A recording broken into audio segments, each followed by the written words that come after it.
Salam sejahtera Malaysia, denyut nadi suara rakyat bergema di channel ini. Tuan-tuan dan puan-puan yang dihormati sekalian, um,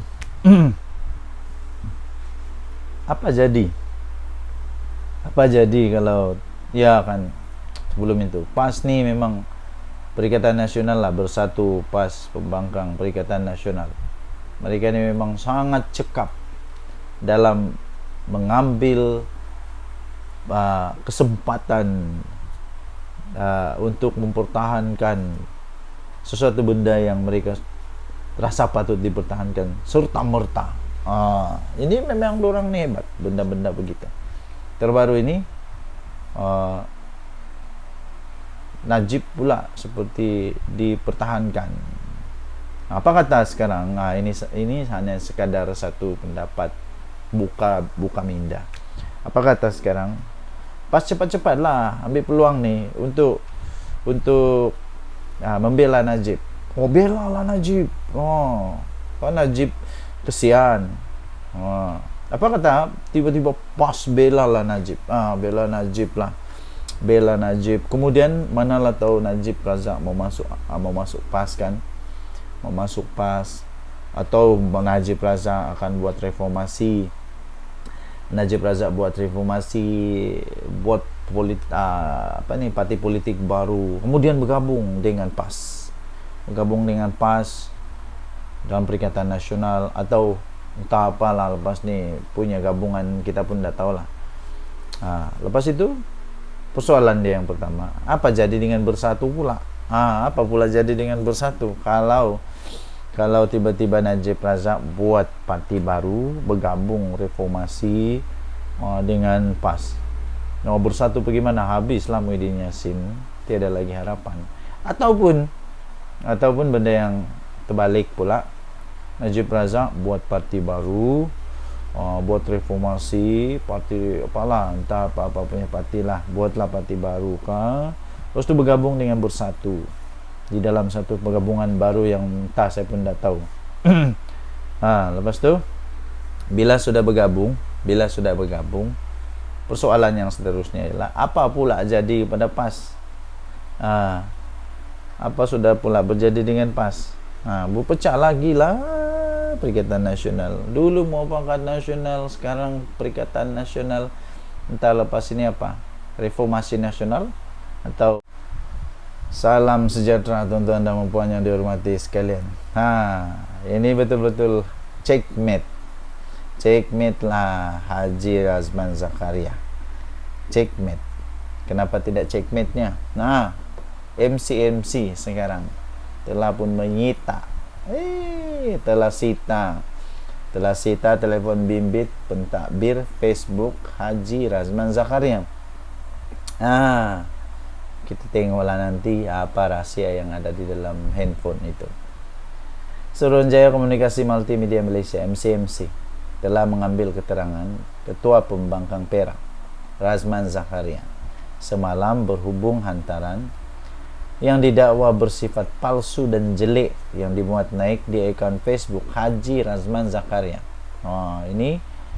Hari ini MCMC telah memanggil pentadbir akaun media sosial berkenaan dan juga turut telah menyita kelengkapan komunikasinya, iaitu satu telefon bimbit dan sekeping kad SIM. Hantaran Facebook yang disiasat itu melibatkan beberapa isu sensitif yang berbaur perkauman, termasuk isu kibaran bendera negara asing semasa perarakan sambutan Malaysia Guangxi Zunwang Cultural Festival 2024 baru-baru ini, kata Suruhanjaya itu pada satu kenyataan pada hari ini. Kes itu disiasat di bawah Seksyen 233 Akta Komunikasi dan Multimedia 1998 yang melarang pembuatan dan pengantaran komen atau komunikasi yang antara lain bersifat mengancam, bersifat lucah atau sumbang dengan niat untuk menyakitkan hati atau mengganggu orang lain. Seksyen tersebut memperuntukkan hukuman denda maksimum RM50,000 atau penjara hingga 1 tahun atau kedua-duanya sekali jika sabit kesalahan. Razman juga telah memberi keterangan kepada polis semalam. Ketua Polis Perak, ya, Azizi Mat Aris sendiri memaklumkan bahwa Razman yang juga Pesuruhjaya PAS Perak, Razman Zakaria dan Adun Selinsing Salahuddin Abdullah bersama 3 lagi individu dalam parti yang sama dilakukan percakapan di Ibu Pejabat Polis Daerah Hilir Perak kira-kira 10 pagi semalam. Mereka memberi keterangan bagi membantu satu siasatan berhubung satu perhimpunan yang diadakan di dataran Menara Condong, Teluk Intan pada Sabtu. Ini benda ni tiada permit menurut polis. Okey. Sebelum ini kontroversi tercetus susulan insiden mengibarkan bendera China semasa perarakan kebudayaan Guangdong di Teluk Intan Perak yang menyebabkan PAS menggesa polis melakukan siasatan.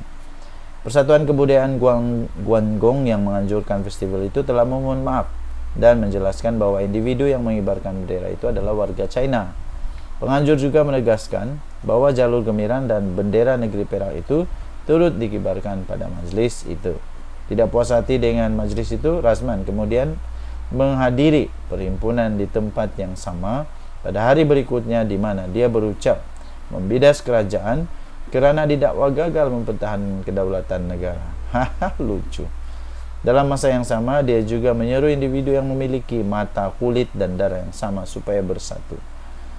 Kita mohon, itu dia cara begitulah. Jadi pada pendapat saya,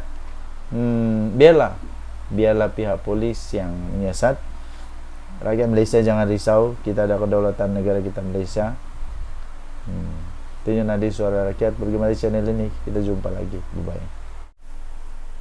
Salam sejahtera Malaysia. Selepas Najib Razak, tapi sebelum itu tekan butang subscribe, like, share. Selepas Najib Razak diarahkan membela diri oleh mahkamah, ini saya mau kongsi kepada anda yang ramai yang tak tahu nih. Sekarang jam berapa? 10.55. Ramai orang tak tahu tentang benda nih. Luahan perasaan. Adakah Najib Razak bakal akan menunjukkan jalan keluar bagi dirinya daripada UMNO? Inilah yang kita tunggu-tunggu. Adakah Najib Razak bakal akan meninggalkan UMNO? Inilah yang kita tunggu-tunggulah. Aku dah pernah bercakap lah. Sekejap, tak sebaik dulu mikrofon. Okey. Adakah Najib Razak ini akan mengumumkan bahawa dia akan keluar UMNO? Inilah yang bakal ditunggu. Tiba-tiba Najib Razak memberi komen, sukarnya mencari sahabat sejati, kata Najib Razak. Saya fikir ini mempunyai maksud yang sangat-sangat mendalam, sangat-sangat mendalam. Banyak sahabat-sahabatnya. Contohnya Zahid Hamidi. Adakah Najib Razak kecewa pada Zahid Hamidi? Soalan besar tu. Siapa yang dia kecewa sebenarnya ni?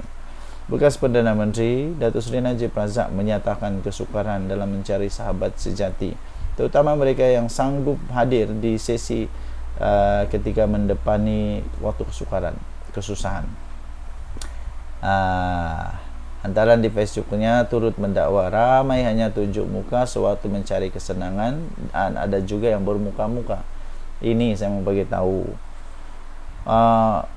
benda yang realiti. Kalau saya, benda yang realiti ialah jangan ikut sama-sama masuk dalam lubang. Kalau sudah dia jatuh dalam lubang, kasih selamat dia keluar dari lubang. Jangan kau terjun dalam lubang sekali. Jadi itulah yang mungkin berlaku. Okey, tetapi katanya, tetapi hidup ini memang penuh pengajaran. Dia kata, baguslah. Di kala kepahitan hari ini ada setitik kemanisannya dan penghargaan, katanya pada Rabu. Najib pada Rabu diperintah untuk membela diri oleh Mahkamah Tinggi atas pendakwaan 4 kes menggunakan kedudukan untuk suapan sebanyak 2.3 bilion dan 21 pertuduhan pengubahan wang haram. Okey. Dan akhirnya Najib Razak lah menunjukkan dia memang dia kecewa lah. Tapi dengan siapa dia kecewa, ini masih menjadi misteri. Adakah dia akan keluar daripada UMNO dan buat parti sendiri? Aku tidak tahu. Mungkin dia buat reformasi macam Anwar Ibrahim. Aku pun tidak tahu. Bekas Presiden UMNO itu berterima kasih kepada semua pihak yang menunggu, yang sanggup hadir dan menunggu perkembangan keputusan berhubung kes tersebut. Dilihat begitu ramai tulisan itu. Dilihat begitu ramai dari kalangan penyokong dan rakyat biasa yang mengenang jasa dan merindui dasar pentadbiran dahulu, dia kata. Ndaklah. Bukan semua. Ya, dasar pentadbiran dulu yang bagus-bagus lah. Tapi yang sakau menyakau itu ndak bagus, minta maaf. Itu dasar, memang dasar hancur, merusak itu. Bayangkan saja Rosma Mansur punya kesalahan kepada budak-budak sekolah di Sarawak.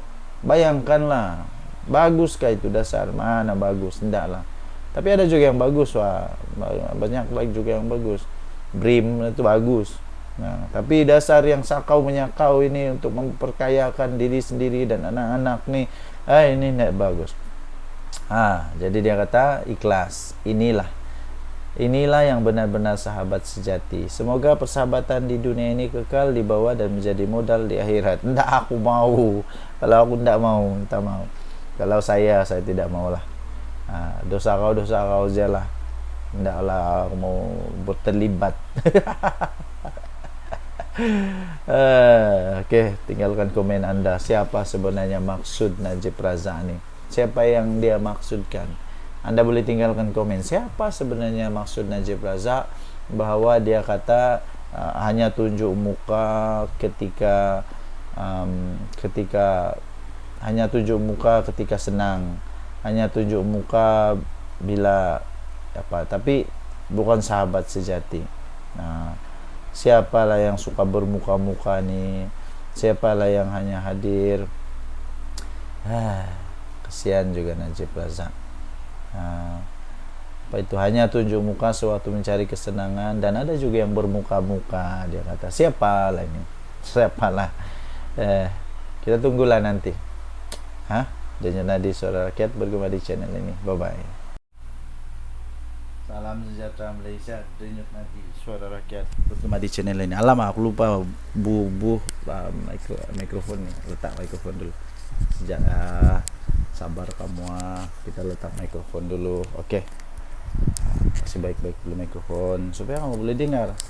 Kalau mikrofon tiada, nanti tidak jelas dengar kan. Okey. Sudah bunuh mikrofon. Inilah yang benda pelik nih. Ini benda pelik. Kalau tiada Perdana Menteri, bukan main macam apa menyalak mereka. Hebat betul. Tapi bila Perdana Menteri ada buat sesi tanya jawab, semua top 3 pembangkang gaib. Pelik bin ajaib. Apa yang kamu takut sangat dengan Perdana Menteri? Apa yang kamu takut sangat dengan Datuk Seri Anwar Ibrahim? Kenapa takut sangat?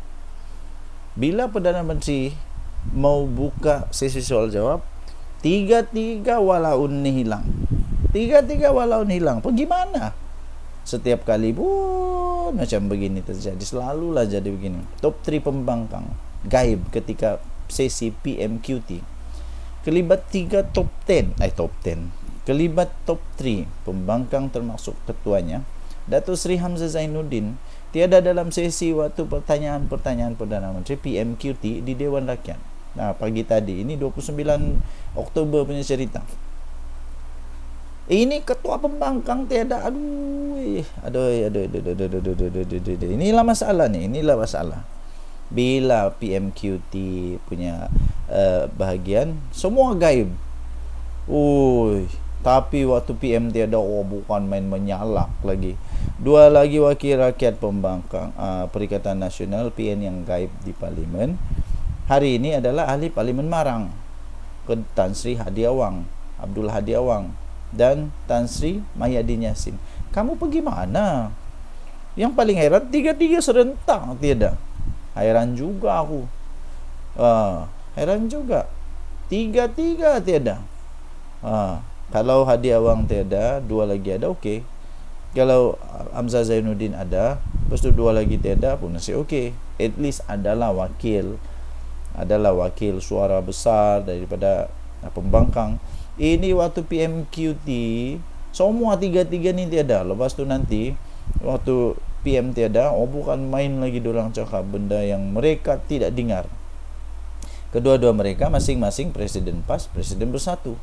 Semakan Harapan Daily mendapati Abdul Hadi Awang bahkan tidak menghadiri mesyuarat ketiga, panggal ketiga Parlimen ke-15 kali ini pada 24 dan 28 Oktober. Aduh, entah macam mana dorang boleh jadi ahli parlimen yang bagus begini. Ahli parlimen tu sepatutnya menyuarakan suara di parlimen. Tiada guna suara di luar. Suara di parlimen tu yang penting. Hari ini lebih mengejutkan, hampir semua kerusi utama di bahagian depan blok pembangkang didapati kosong. Kamu pergi mana? Ada kenduri. Tidak tahulah. Rata-rata menyifatkan pembangkang gagal memanfaatkan peluang bersemuka secara langsung dengan Perdana Menteri semasa sesi PMQT dengan mengangkat suara rakyat. Kamu dibayar gaji, dipilih untuk mengangkat suara rakyat di parlimen, bukan di luar. Apa gunanya di luar? Antaranya pengguna X, Amir Hamzah, dia kata bercita-cita besar mau menjadi pemerintah. Hanya bercita-cita besar, tapi mana? Ada juga berpendapat jika berada di barisan belakang dalam blok pembangkang pastinya malu setiap kali hendak berhujah melawan Perdana Menteri. Mungkin diorang takut mau berhujah dengan Perdana Menteri kot. Mungkin diorang takut. Lepas tu adalah komen lagi, bos-bos aku tak muncul nak lead dalam parlimen, malu. Tapi itulah pembangkang tiada otak. Sikap pemimpin utama pembangkang yang tidak menghadiri sesi PMQT juga dianggap sebagai hanya baling batu sembunyi tangan. Lepas tu banyak lagi lah. Anda boleh baca ni. Saya share kepada anda muka depan dia di Harapan Daily. Harapan Daily 29 Oktober. Harapan Daily 29 Oktober. Tajuk dia Top 3 Pembangkang Gaib ketika sesi PMQT.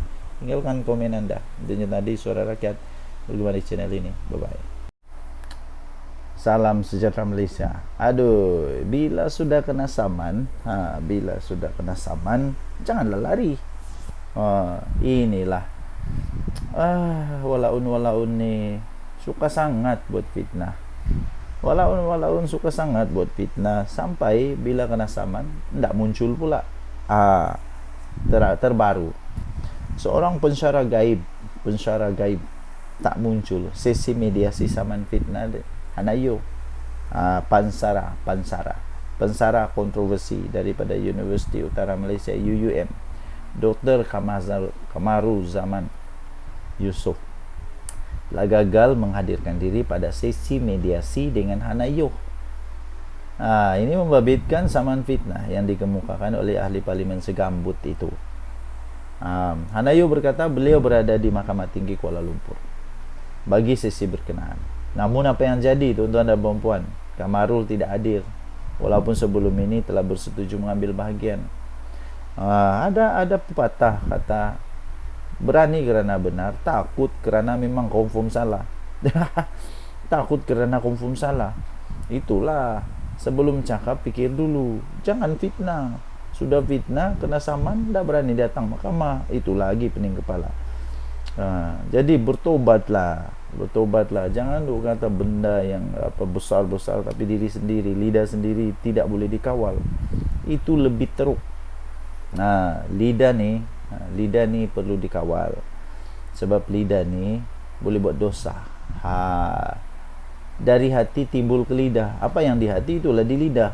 Mana boleh tanam durian tumbuhnya cempedak? Mana boleh tanam durian tumbuhnya buahnya anggur? Enggak. Jadi apa yang di dalam itu yang di lidah. Itulah dosa. Bertobatlah cepat-cepat. Jangan buat fitnah, ya. Hana berkata beliau berada di Mahkamah Tinggi, tapi Kamarul tidak datang-datang. Hadirannya menyebabkan sesi itu terpaksa diteruskan dalam pembicaraan ditunda pada 25 November nanti. Kalau ada masalah, bagitahulah mahkamah. Bagitahu mahkamah yang dah dapat datang ke apakah ini menyusahkan orang betul lah. Sudahlah fitnah. menyusahkan orang. Hadir di Mahkamah Tinggi Kuala Lumpur bersama peguam saya, kata Hanayo, yaitu Sarjit Kaurdio dari Karpal Singh & Co, berkaitan kes fitnah yang difailkan saya terhadap Kamarul Zaman Yusof, kata dia. Bagaimanapun, sesi mediasi tidak dapat diteruskan kerana defendant tidak hadir walaupun telah bersetuju untuk mengambil bahagian. Ketidakhadirannya itu jelas tidak menghiraukan mahkamah dan proses mediasi. Perbicaraan akan berjalan pada 25 November, katanya di Facebook beliau. Hanayo yang juga Menteri Belia dan Sukan telah memfailkan saman pada tahun 2022 terhadap 2 hantaran Facebook Kamarul yang dimuat naik pada Mei 2017, di mana ia mendakwa Kamarul Zaman mendakwa Hanayo mempunyai motif menyebarkan agama Kristian melalui politik. pening. Aduh, aku tak pernah dengar pun Hanayo berkhutbah atau baca ayat-ayat waktu firman Tuhan daripada Alkitab waktu dia berceramah, kan tak pernah dengar. Kamarul juga menyebut buku biografi Hanayo, Becoming Hana, A Personal Journey, didorong oleh agenda kristianisasi. Saya belum pernah dengar orang baca biografi Hanayo ini jadi Kristian, tak pernah, aku tak pernah dengar. Pensyarah itu juga mendakwa Hanayo berhasad menjadikan Malaysia sebuah negara Kristian. Dari mana dia dapat maklumat ni, tak tahulah. Tidak akan. Kita ada perlembagaan yang menjaga kedaulatan agama Islam dan bangsa Melayu, dan yang paling penting raja-raja Melayu. Kita ada perlembagaan, bukan senang-senang. Entah kenapalah ini seorang pensyarah ni boleh cakap benda macam ni. Aduh, seolah-olah dia tak pernah masuk tadika. Adakah benda ni dengan mudah boleh jadi macam tu? Tiadalah. Mana ada benda ni boleh mudah gitu. Jangan risau, kita ada perlembagaan. Jadi Kamarul Zaman Yusof, janganlah lari. Sudah kena saman, datang pergi mahkamah. Buat baik-baik. Berjumpa lagi. Bye-bye. Salam sejahtera Malaysia. Denyut nadi suara rakyat bergema di channel ini. Selamat pagi. Saya masih ingat lagi benda lucu apabila Muhyiddin Yassin, apabila Zahid Hamidi pula, Muhyiddin Yassin, Hadi Awang, Dominic Lau tiba-tiba lah bergabung. Lepas tu tiba-tiba memanggil atok yang sudah tua nyanyuk entah apa ni sebagai penasihat. Aku rasa ini benda paling lucu. Kenapa tidak ada lagi ke dalam bersatu dalam Perikatan Nasional yang bagus selain Mahathir ni? Kemudian dengan penuh semangat lah mengumumkan kami mau buat SG4. Saya SG4. Sidang kemuncak, siap ada gambar lagi. Sidang kemuncak Kerajaan 4 Negeri, State Government 4, Terengganu, Kedah, Kelantan dan Perlis. Waktu itu seram. Kenapa seram? Saya heran kenapa perlu Mahathir. Mahathir. Apa yang terjadi? SG4 makin lesu. Ingat best sangat. Rupanya enggak pun. Sekarang makin lesu kerajaan Madani terus yang bela kemajuan Kelantan, Terengganu, Kedah, Perlis. Siapa? Kerajaan Madani. Anda boleh baca sini di Harapan Daily. Tatkala SG4 semakin lesu. Dulu semangat betul, macamlah hebat sangat. Setelah tiada sebarang pelaburan antarabangsa diumumkan sejak pelancarannya setahun lalu, Pelan de Greta Kedah juga berisiko kini menjadi hanya retorik politik baru Perikatan Nasional. Kesian. Di mana? Sudah 1 tahun. Adakah pelaburan antarabangsa yang pergi masuk Kelantan, Terengganu, Kedah, Perlis ini dalam rangka SG4 ini? Adakah? Atau semua itu hasil daripada Kerajaan Madani punya usaha? Dalam majlis pelancaran Pelan The Greater Kedah baru-baru ini. Agenda politik Menteri Besar Kedah jelas kelihatan apabila beliau menamakan isu Sungai Muda salah satu perjuangan Greater Kedah sebagaimana dilaporkan oleh Haraka Daily. Sanusi terus memainkan sentimen bahawa sumber air Kedah diambil secara percuma. Hakikatnya, Pulau Pinang adalah pemilik bersama Sungai Muda untuk 30 km terakhir sungai itu, dan justru hanya menggunakan sumber air yang melalui di tanahnya berdasarkan prinsip riparian. SJ4 sudah hampir 14 bulan berlalu. 14 bulan cik sejak diumumkan, dan walaupun PN mendakwa komitmen pelaburan sudah diterima daripada Korea Selatan, daripada Jepun lah konon, daripada China lah konon, namun sampai sekarang tiada sebarang nama pelabur diumumkan. Kesian. Jika benarlah pelabur-pelabur ini adakah PN telah mencapai nilai pelaburan tersebut tanpa sebarang bantuan agensi persekutuan seperti MIDA? Nah, ini semangat membuat SJ4 rupanya berharap pada MIDA kah? Itu soalannya. Hakikatnya tanpa MIDA, negeri seperti Kedah tidak akan menikmati majoriti pelaburan asingnya sekarang. MIDA telah membawa masuk pelaburan berbilion ringgit ke dalam 4 negeri di bawah pentadbiran Perikatan Nasional. Misalnya dalam 6 bulan pertama 2024, pelaburan sebanyak 32 bilion itu telah dibawa masuk ke negeri Kedah. Ini menunjukkan kerajaan Madani tidak mengamalkan sikap pilih kasih dengan menjunjung prinsip federalisme di mana rakyat di 4 negeri ini masih berhak untuk menikmati pembangunan secara seimbang. Bukan itu saja, bahkan dalam Belanjawan 2025 baru-baru ini, Perdana Menteri Datuk Seri Anwar Ibrahim terus mengangkat kebajikan dan kemajuan Perlis, Kelantan, Terengganu, Kedah. Belanjawan 2025 turut menyebut akan mewujudkan perkumpulan ekonomi kluster yang mengikut keistimewaan negeri seperti industri kimia, termasuk khususnya di Pahang dan Terengganu, serta tenaga boleh baharu seperti di Perlis dan di Sabah. Ini mengurangkan jurang ekonomi antara wilayah.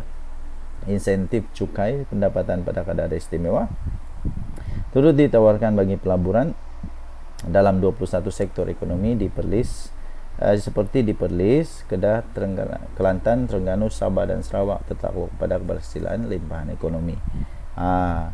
Walaupun PN cuba untuk menyemai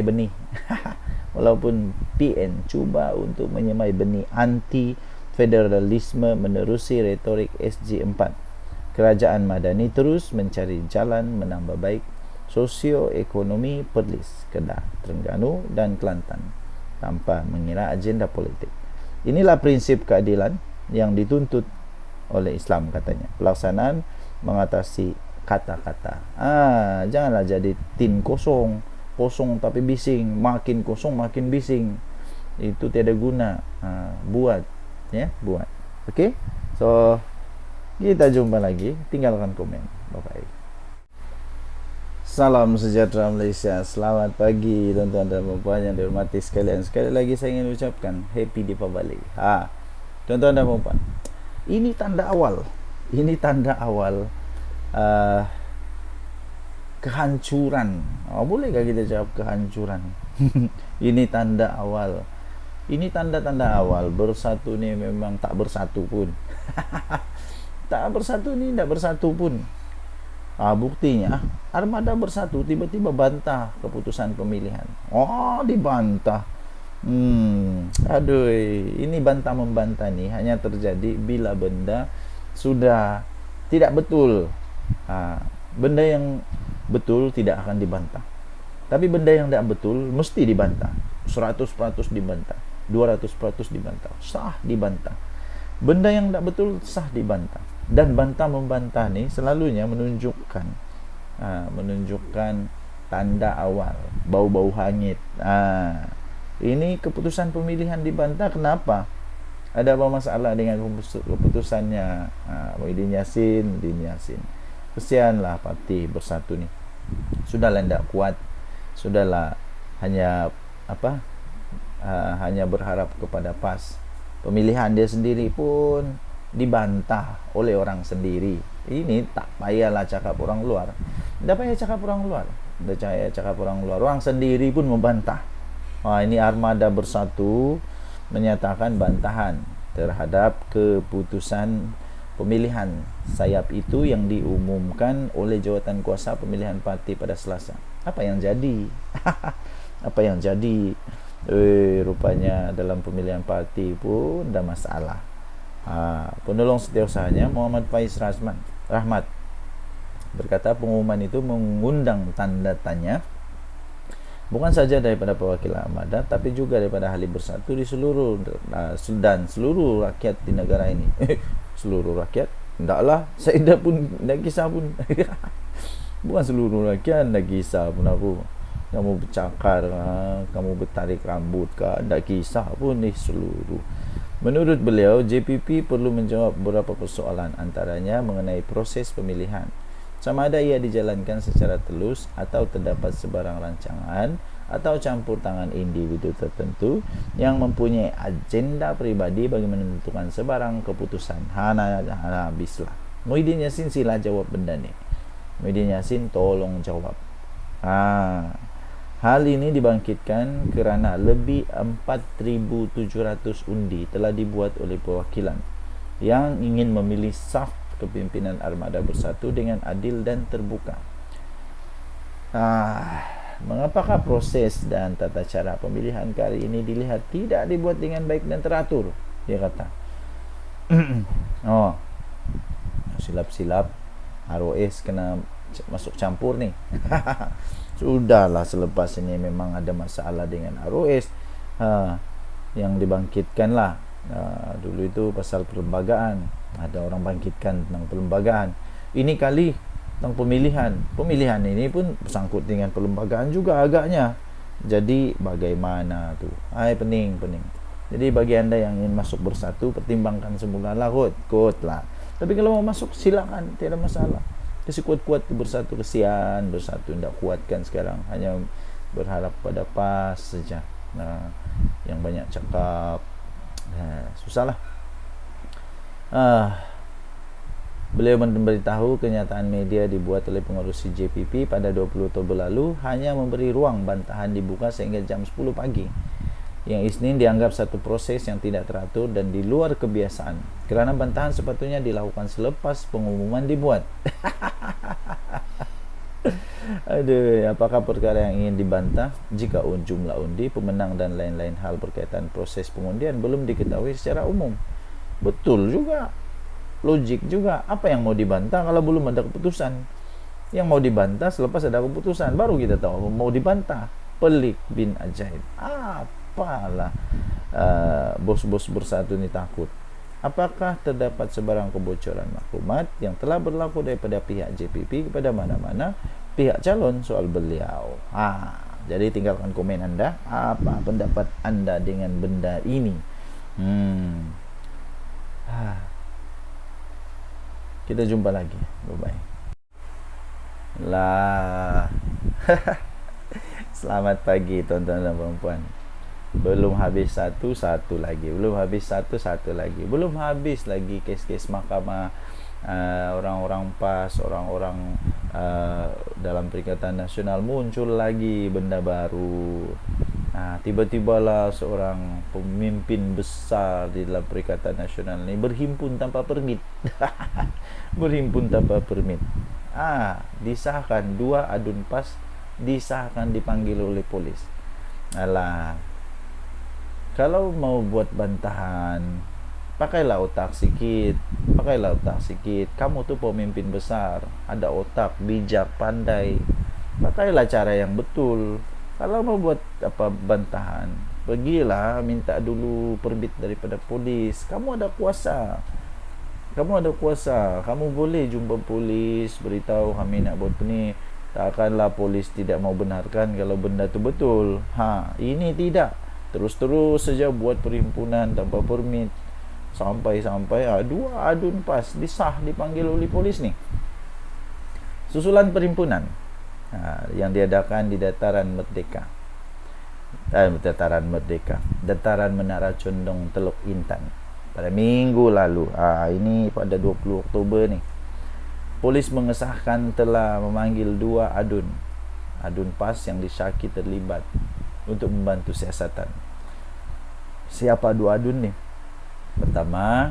Adun yang pertama adalah Razman Zakaria. Memang famous dia ni sekarang. Dan juga Pesuruhjaya PAS Perak, Adun Gunung Semanggol, serta Adun Selinsing Salahuddin Abdullah. Yang saya hairan, apa dorang boleh dapat dengan benda ni? Dengan hanya berhimpun tanpa permit, apa yang kamu boleh dapat? Apa yang kamu dapat? Apa yang kamu dapat? Apa sebenarnya yang kamu sedang perjuangkan? Apa yang sebenarnya kamu sedang perjuangkan?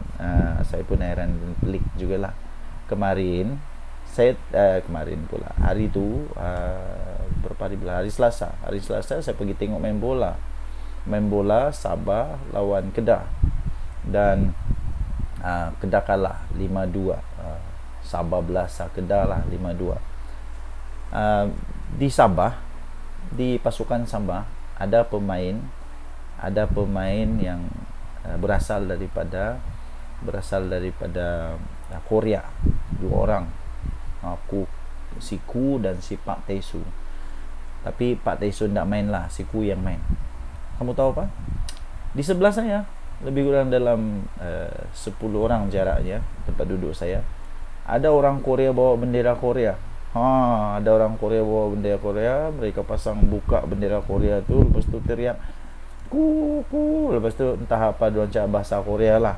Mereka sokong pemain Korea yang berada di Sabah. Tapi apa yang saya ingin katakan ialah saya tidak rasa apa-apa pun. Yang saya rasa seronok lah, sebab diorang sokong diorang punya apa. Dan biasa benda tu berlaku. Waktu kita sukan Olimpik ke, sukan SEA ke, kita di negara orang, kita bawa juga bendera. Okey. Tapi betul lah apa yang dilakukan oleh pelancong China itu, memang diorang tak tahu. Mungkin diorang tak tahu undang-undang negara kita. Mungkin diorang tak tahu. Jadi bila sudah diorang tahu, mungkin diorang tidak akan buat lagi lah. Mungkin diorang tidak buat lagi. Tapi yang boleh menjejaskan negara kita ialah kalau kita terlalu ekstrim sangat. Nanti bila mereka bawa benda ni, atau benda ni sudah tersebar sampai negara China, macam mana nanti kalau itu boleh menjejaskan hubungan ekonomi di antara China dan Malaysia? Itu susah. Nanti pelabur nak mau datang lagi, susah juga kan. Jadi sama juga, kalaulah saya marah, tiba-tiba saya marah, bendera Korea tu jangan bawa di sini. Last orang Korea tidak mau datang Sabah sudah. Jadi begitulah. Jadi poin kita di sini ialah adun-adun ni bijak. Mereka bijak semua. Jadi patut minta permit lah. Janganlah buat benda yang tidak permit. Bila sudah kena siasat, salahkan polis, salahkan Anwar, salahkan Madani, macam-macam salahkan. Sedangkan yang salahnya saya apa anda tahulah. Ini disahkan oleh Ketua Polis Perak, Datuk Azizi Mat Aris, berkata selain mereka terdapat 3 lagi individu yang difahamkan dari parti itu telah dirakam percakapan di Ibu Pejabat Polis Daerah Hilir Perak semalam. Okey, so apa komen anda? Ini berdasarkan kesalahan kes disiasat bawah Seksyen 9-1 Akta Himpunan Aman 2012 kerana berhimpun selain berucap tanpa kebenaran, katanya dalam satu sidang video secara media petang tadi. Okey. Terdahulu perhimpunan mengibarkan jalur gemilang itu diadakan sebagai reaksi kepada sekumpulan pelancong China yang mengibarkan bendera negara mereka di sini. Setakat ini, kata Azizi, 8 laporan polis diterima pihaknya berhubung himpunan tersebut. Selain kertas siasatan akan dirujuk kepada Ketua Jabatan Siasatan Jenayah Perak untuk tindakan lanjut. Kita jumpa lagi. Tinggalkan komen anda. Bye. Salam sejahtera Malaysia. Denyut nadi suara rakyat bergema di channel ini. Okey, tuan-tuan dan puan yang dihormati sekalian, selamat pagi. Apa kabar? Okey, tuan-tuan dan puan yang dihormati sekalian, kita semua sudah tahu, rata-rata seluruh rakyat Malaysia sudah tahulah apa yang terjadi pada Datuk Seri Najib Tun Razak, bekas Perdana Menteri Malaysia yang telah pun disahkan terpaksa membela diri. Semua orang tahu tentang perkara itu, tapi jangan skip video ini kerana saya ingin kongsikan kepada anda rahsia sulit yang ramai rakyat Malaysia tidak tahu, yang mereka hanya tahu Najib kena di mahkamah, tapi ramai yang tidak tahu tentang perkara ini. Rahsia ini ramai yang tidak tahu. Saya ingin kongsikan kepada anda 8 rahsia yang rakyat Malaysia yang tidak tahu tentang Najib dan 1MDB. Ini disebut di mahkamah, dinyatakan oleh Hakim Mahkamah Tinggi. 8 perkara. Yang pertama, ramai yang tidak tahu perkara ni. Kenapa Najib kalah? Yang pertama, kerana tertuduh, iaitu Najib Razak, mempunyai kawalan dan kuasa penuh ke atas perbelanjaan akaun bank pribadinya. Pertama, dia ada kawalan penuh. Dan kuasa penuh. Maksudnya tidak ada sebarang apa-apa pengaruh, tidak ada yang cuba untuk tipu dia, tidak ada, kalau orang tu cuba tipu dia pun, dia masih ada kawalan penuh dan kuasa penuh kepada perbelanjaan akaun bank pribadinya. Itu yang pertama. Yang kedua, tertuduh iaitu Najib Razak juga mengaku wang itu dihantar dan cek dikeluarkan secara peribadi kepada pelbagai pihak yang juga sebahagian daripada 21 pertuduhan amlah. Dia mengaku wang itu dihantar dan cek dikeluarkan secara peribadi. Nombor 3, tertuduh juga disebabkan peristiwa 916, iaitu 16 September 2008, terdapat keperluan untuk tertuduh bagi mencari dana politik, bagi mengelakkan mana-mana ahli parlimen dari Barisan Nasional lompat parti dan sekaligus menyebabkan beliau kehilangan kuasa politik. Ada modus operandi rupanya di sini yang jelas. Ini boleh dikategorikan sebagai modus, mungkin boleh dikategorikan sebagai modus operandi. Ramai yang tidak tahu perkara ni. Yang nombor 4, jangan skip. Nombor 6 paling padu. Nombor 4, keterangan daripada bekas Ketua Setiausaha Negara. Ini dari bekas Ketua Setiausaha Negara sendiri, iaitu Tan Sri Sidek Hasan, yang memberi keterangan bahawa 1MDB dimulakan sebagai dana politik untuk Barisan Nasional. Wow, ini paling pecah kepala. Nombor 4 ni, keterangan dari bekas Ketua Setiausaha Negara sendiri, Tan Sri Sidek Hasan. Dia memberi keterangan bahawa 1MDB ni dimulakan sebagai dana politik untuk Barisan Nasional. Saya fikir ramai yang tidak tahu perkara ini. Ramai juga makcik-makcik tu yang nangis-nangis Najib tu, penyokong Najib. Dia tidak tahu benda ni. Nombor 5, tertuduh tidak pernah membangkitkan sebarang pertanyaan mengenai dana yang memasuki akaun pribadinya sepanjang 4 tahun. Dia tidak pernah membangkitkan sebarang pertanyaan. Sedangkan yang masuknya pelik-pelik, besar-besar, dan kalau dia kata dia tak tahu, dia patut tanya, dia patut soal. Dan dia Perdana Menteri, dia ada kuasa yang cukup besar untuk stop, untuk tanya, untuk buat inquiry. Tapi dia tak buat selama 4 tahun. Apalagi nombor 6, tertuduh tidak membuat sebarang laporan polis.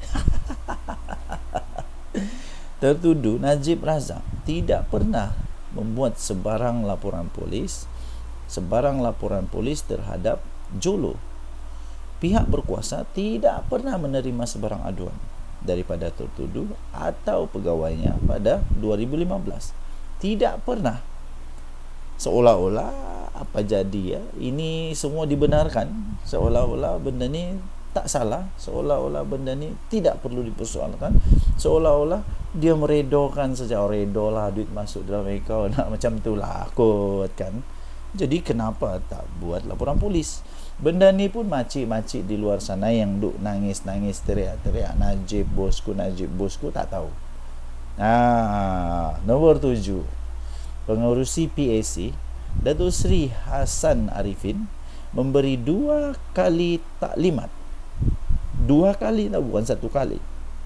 Pengerusi PAC Datuk Seri Hassan Arifin membuat 2 kali taklimat kepada bekas pengerusi dan CEO 1MDB mengenai apa yang perlu dikatakan semasa PAC untuk menjaga dan meminimumkan peranan tertuduh dan jolo. 2 kali. Tapi tak masuk ayat. Otak tak masuk ayat, atau dah terlampau banyak ayat kot. Okey. Nombor 8.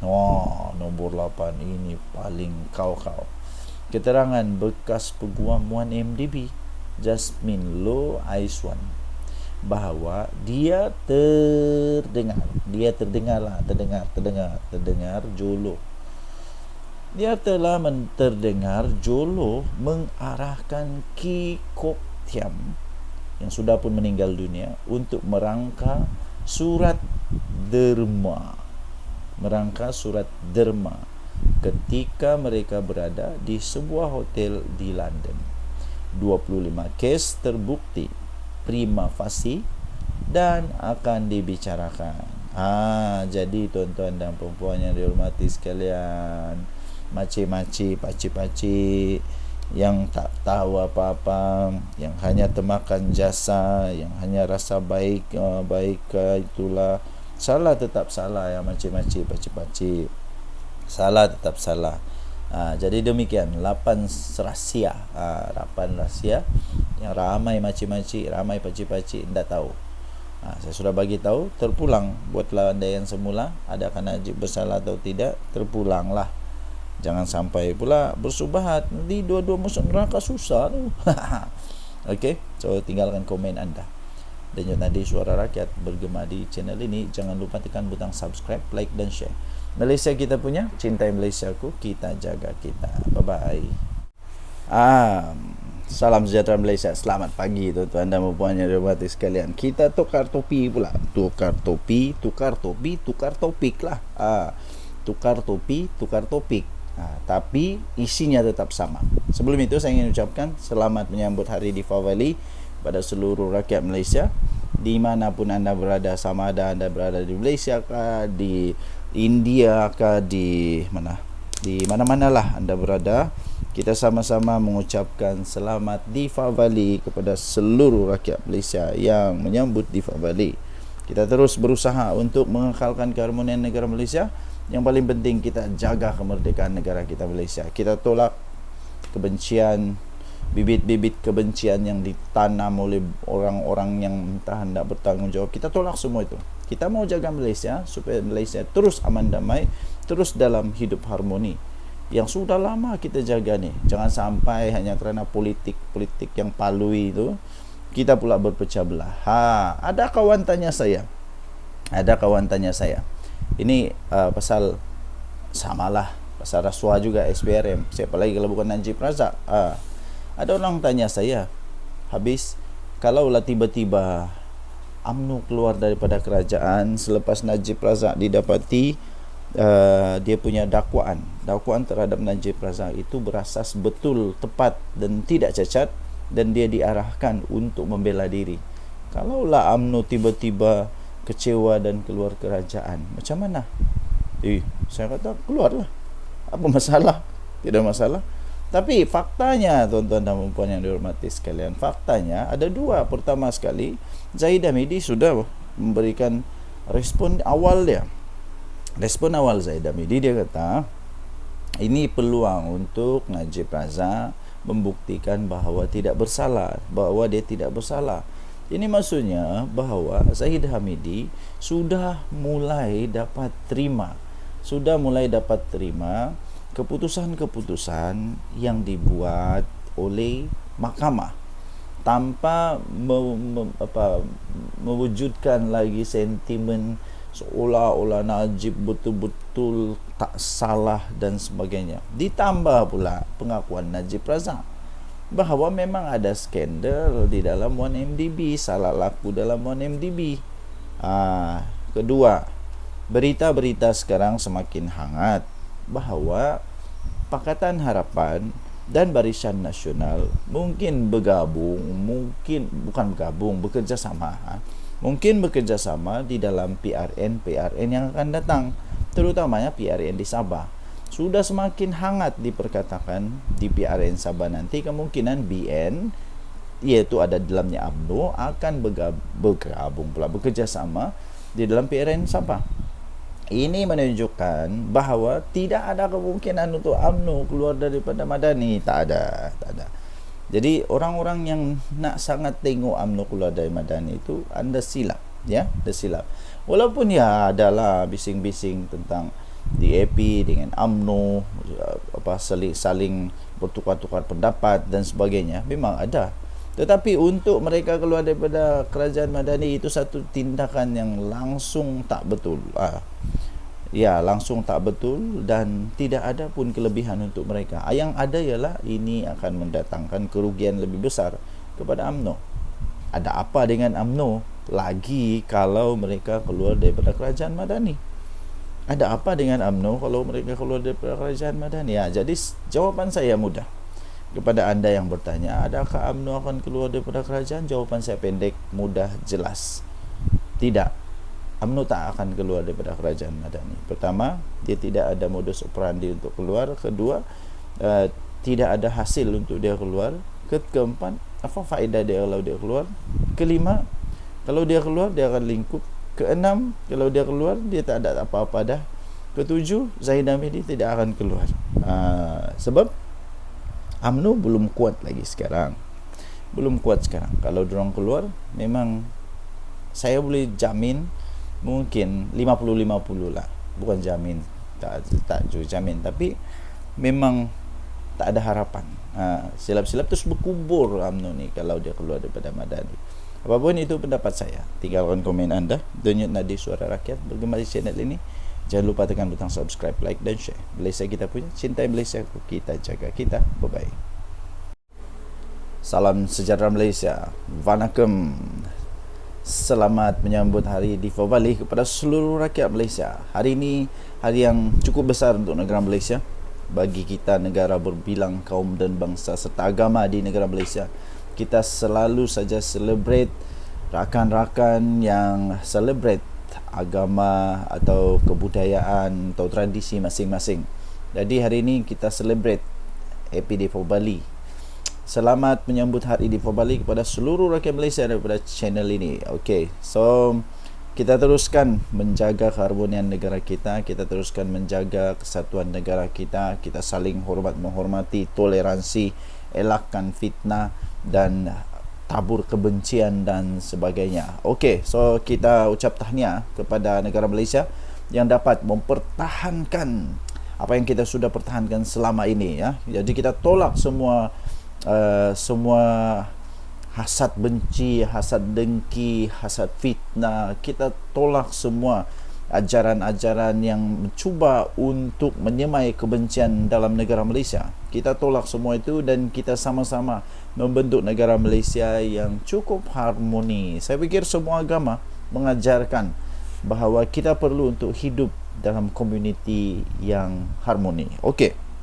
Pertama sekali, saya ingin berkongsi satu tangkapan terbaru daripada SPRM. Sebab inilah negara Malaysia sekarang semakin maju kerana rasuah sudah semakin dapat dibenteras. Ini berbeza daripada pemerintah sebelum ni yang saya pun tidak tahu apa diorang buat di office. Saya pun tidak tahu apa diorang buat dengan diorang punya kementerian dan sebagainya. Sampai hanya Anwar Ibrahim jadi Perdana Menteri baru, semua ini keluar, semua ini berani dibuat, semua ini tidak lagi berkompromi dengan semua perasuah-perasuah, penyakau, pencuri wang negara kita Malaysia. Terbaru, patutlah Patutlah negara Malaysia punya pertanian susah mau berkembang. Rupanya di dalam pertanian pun ada orang cuba untuk sakau. Bayangkanlah. Aprak tak aprak, hantu tak hantu. Inilah petani-petani yang cuba untuk membantu negara Malaysia. Mereka pula disakau. Tangkapan SPRM. Tangkapan SPRM ini bakal mendedahkan skandal kenapa hasil padi petani tidak seberapa. Tangkapan oleh SPRM terhadap seorang eksekutif pemasaran kepada sebuah syarikat. Ini pelik. Sebuah syarikat yang sudah dormant. Kamu tahu apa dormant? Sudah tidak berfungsi, sudah tidak ada lagi, sudah tidak lagi beroperasi.